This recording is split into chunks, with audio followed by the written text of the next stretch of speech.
Mama, msalama mama. Mai muri ndi mutura meni netenso. Ndono tsuzura. Shada hospital iri. Singadza kuti bwi. Tore zvabo mutore. Dzoka. Samu iro pano ari kuenda. Chini sara zvaisa. Mina ndizwe message yangu. Sisi. Ndiri kukupe kwa Aron ndio. Aron ndio. Ai na ndio endwa. Kwa kazi ndio kazi. Utondi. Basi Aron ndio yakudai manyana kazi na Aron. Ruka. Kila nyere ruka. Ruka. Mai ndibana. Joina City. Chiwa iba. Aiwa kana. Ana zera njena nemufu. Maini. Iwe unyala. Maini. Yena bajela simba kudasema. Ana zera njena. Mama. Joina City kiano. Ana zera njena sisi mwana mdogo. Aiwa kana taure kana chini. Ndichi mkupe pepe na bakupa kutoka Joina City. Wakakuchinja mega mwanao.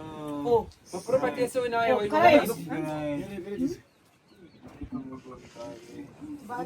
Pare ndo faro amu but Joina City. Iwe. Mbari ndo yangu. Mama, hada utsuzura batsire yapo. Hapo sisi tutsure. Utsuzura ndiri kunoere. Vara baini zo uro tutsure wo. Mama utsuzira chionekedzo ichi. Naikuru maisho.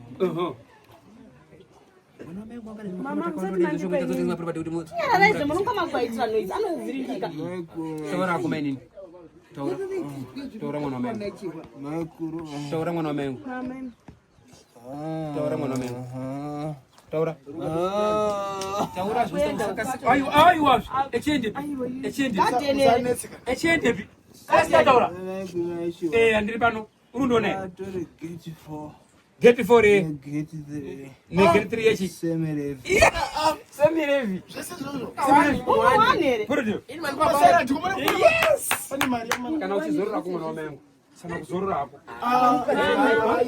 Aiyo mlokotira zorore seva Kana sadisa. kuzorora haki mwana wamengu. Aiyo. Mlokotira zorore seva sakapiwa. Musare uchishipe kuruka. Siemba na zorora zvakanaka. Siemba na zorora zvakanaka. Murusizwa. Get 4 ne get 4. Chimbo mukapana unoni kiwa ti. Maki. Ngandi pe maki. Imbomira saka. Ndipe maki mwana wamengu. Andizosvikana nako. One zvitana nako izvi. One zvitana nako. Ndipe maki.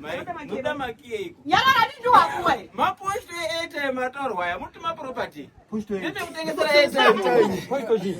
Ndekutengesera airtime. Nzvimbo dzekutengesera airtime. Majuice card.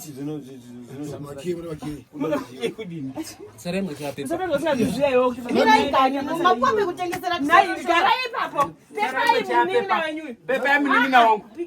Getu wasunu mwana wamengu. Apepei.